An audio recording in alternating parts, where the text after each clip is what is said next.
Capítulo 23. E levantando-se toda a multidão deles, o levaram a Pilatos. E começaram a acusá-lo, dizendo: Havemos achado este pervertendo a nossa nação, proibindo dar o tributo a César, e dizendo que ele mesmo é Cristo, o Rei. E Pilatos perguntou-lhe, dizendo: Tu és o Rei dos Judeus? E ele respondendo, disse-lhe: Tu o dizes. E disse Pilatos aos principais dos sacerdotes e à multidão: Não acho culpa alguma neste homem.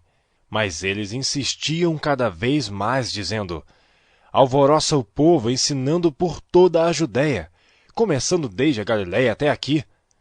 Então Pilatos, ouvindo falar da Galiléia, perguntou se aquele homem era galileu. E sabendo que era da jurisdição de Herodes, remeteu a Herodes, que também naqueles dias estava em Jerusalém. E Herodes, quando viu a Jesus, alegrou-se muito, porque havia muito que desejava vê-lo, por ter ouvido dele muitas coisas, e esperava que ele veria fazer algum sinal. E interrogava-o com muitas palavras, mas ele nada lhe respondia. E estavam os principais dos sacerdotes e os escribas acusando-o com grande veemência, e Herodes com os seus soldados desprezou-o, e escarnecendo dele, vestiu-o de uma roupa resplandecente, e tornou a enviá-lo a Pilatos. E no mesmo dia, Pilatos e Herodes entre si se fizeram amigos, pois dantes andavam em inimizade um com o outro. E convocando Pilatos os principais dos sacerdotes, e os magistrados e o povo, disse-lhes: Haveis-me apresentado este homem como pervertor do povo. E eis que, examinando na vossa presença, nenhuma culpa das que o acusais acho neste homem. Nem mesmo Herodes, porque a ele vos remeti. E eis que não tem feito coisa alguma digna de morte. Castigá-lo-ei, pois, e soltá-lo-ei. E era-lhe necessário soltar-lhes um pela festa. Mas toda a multidão clamou a uma, dizendo: Fora daqui com este, e solta-nos Barrabás, o qual fora lançado na prisão por causa de uma sedição feita na cidade e de um homicídio. Falou, pois, outra vez Pilatos, querendo soltar a Jesus. Mas eles clamavam em contrário, dizendo: Crucifica-o! Crucifica-o! Então ele, pela terceira vez, lhes disse: Mas que mal fez este? Não acho nele culpa alguma de morte. Castigá-lo-ei, pois, e soltá-lo-ei. Mas eles estavam com grandes gritos, pedindo que fosse crucificado. E os seus gritos e os dos principais dos sacerdotes redobravam. Então Pilatos julgou que devia fazer o que eles pediam, e soltou-lhes o que fora lançado na prisão por uma sedição e homicídio, que era o que pediam. Mas entregou Jesus à vontade deles. E quando o iam levando, tomaram certo Simão Cireneu, que vinha do campo, e puseram-lhe a cruz às costas, para que a levasse após Jesus. E seguia-o grande multidão de povo e de mulheres, as quais batiam nos peitos e o lamentavam. Jesus, porém, voltando-se para elas, disse: Filhas de Jerusalém, não choreis por mim, chorai antes por vós mesmas e por vossos filhos. Porque eis que hão de vir dias em que dirão bem-aventuradas as estéreis, e os ventres que não geraram, e os peitos que não amamentaram. Então começarão a dizer aos montes: Caí sobre nós, e aos outeiros: Cobri-nos. Porque se ao madeiro verde fazem isto, que se fará ao seco?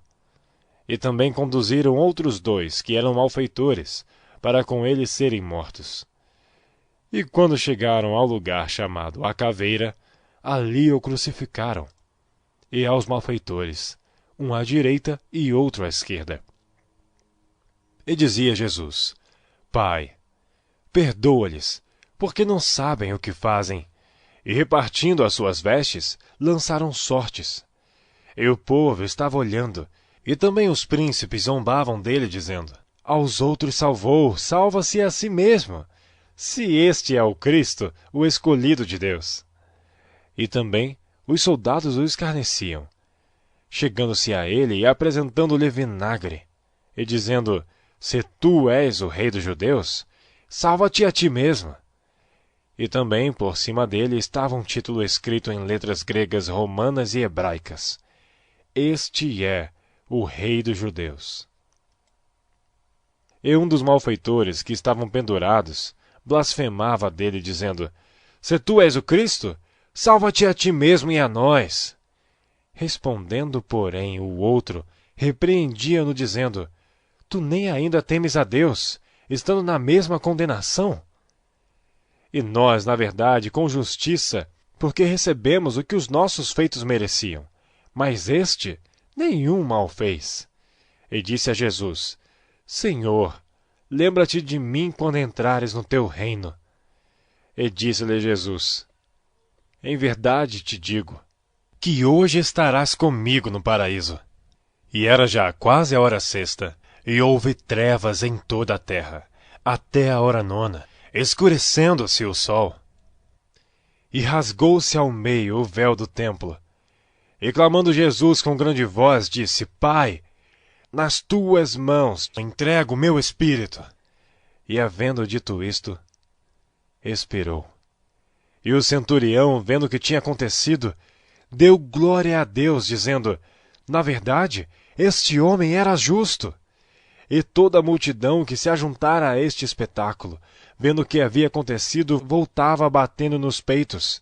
E todos os seus conhecidos e as mulheres que juntamente o haviam seguido desde a Galiléia estavam de longe vendo estas coisas.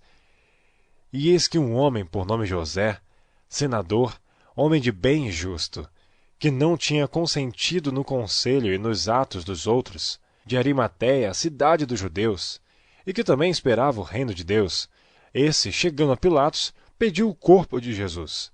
E, havendo-o tirado, envolveu-o no lençol e pô-lo num sepulcro escavado numa penha, onde ninguém havia sido posto.